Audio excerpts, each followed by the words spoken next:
আসসালামু আলাইকুম। এনটিভির দর্শকদের স্বাগত জানাচ্ছি আমি স্পেশাল করেসপন্ডেন্ট জাহিদুর রহমান। দর্শক, আজকে আমাদের অতিথি অভিনেত্রী স্পর্শিয়া। স্পর্শিয়া এই মুহূর্তে ব্যস্ততা কি নিয়ে? দেখতেই পাচ্ছেন কাজ করছি, কাজ নিয়ে ব্যস্ততা। একটু মাঝে তো বেশ কিছুদিন বিরতি ছিল। আমি কাজ কম করি, বেছে করি। বিরতি হ্যাঁ, বিয়ের সময়টায় কয়েক মাস আমি একটু ইচ্ছাকৃতভাবে একটা বিরতি নিয়েছিলাম যে এই ২-৩ মাস আমি একটু আমার ওয়েডিং এ টাইম দিব। হুম। নতুন জীবনের অভিজ্ঞতা কেমন? সো ফার তো সবকিছু ভালো, আলহামদুলিল্লাহ। সবার কাছে দোয়া চাই। সবাই যেন দোয়া করে, দোয়া রাখে আমাদের জন্য, আমাদের নতুন জীবনের জন্য।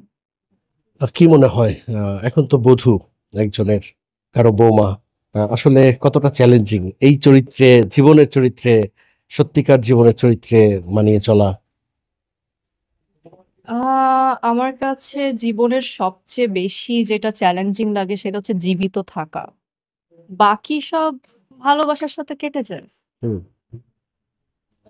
কোথায় কোথায় কাটলো হানিমুন পিরিয়ডটা?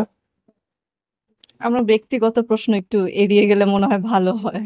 আমি খুব একটা কমফোর্টেবল না। কেন, খুবই তো অকপট।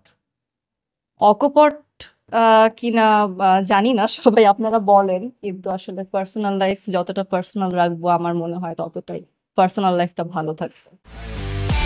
একমাত্র ওয়ালটন এসি দিচ্ছে ১ বছরের রিপ্লেসমেন্ট গ্যারান্টি এবং কম্প্রসারের ১০ বছরের গ্যারান্টি। সামনে কি কি কাজ আসছে? এই তো এই কাজগুলাই আসছে যে সেটে আসছেন। আ এই কাজই দেখতে পাবে দর্শক। কিছুদিন বাদে যে ফিরলেন, সবাই আপনাকে কিভাবে আবার অ্যাকসেপ্ট করলো? পরিবেশগুলো কি আগের মতোই মনে হচ্ছে? আমি কিন্তু অনেকদিন পরে ফিরি নাই এই তো আসলে। ৩ মাস ৪ মাস।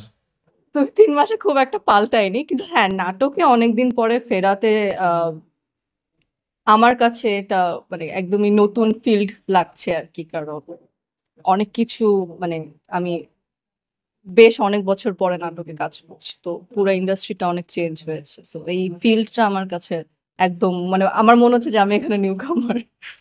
অভিনয়ের ব্যাপারে শ্বশুরবাড়ির লোকজনের আ প্রতিক্রিয়া কেমন?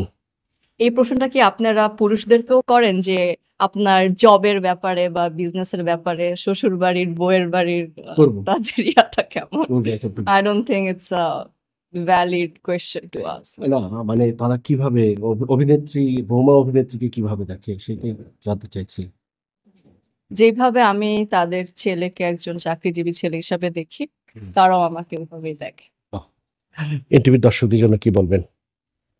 দোয়া রাখবেন। সবসময়ই বলি, সবাইকে বলি যে আমার জন্য দোয়া রাখবেন। আমি আমার সর্বোচ্চটা দিয়ে বেস্ট কাজটা করার চেষ্টা করি। সো বাকিটা আসলে আপনাদের হাতে। আপনারাই আমাকে তৈরি করেছেন। আপনারাই সামনে এগিয়ে নিয়ে যাবেন। দর্শক, এতক্ষণ আমাদের সঙ্গে ছিলেন অভিনেত্রী স্পর্শিয়া। নিশ্চয়ই আগামীতে নতুন কোনো অতিথি নিয়ে হাজির হব আপনাদের সামনে। ততক্ষণ পর্যন্ত সবাই ভালো থাকবেন, সুস্থ থাকবেন, এনটিভির সঙ্গেই থাকবেন। আল্লাহ হাফেজ।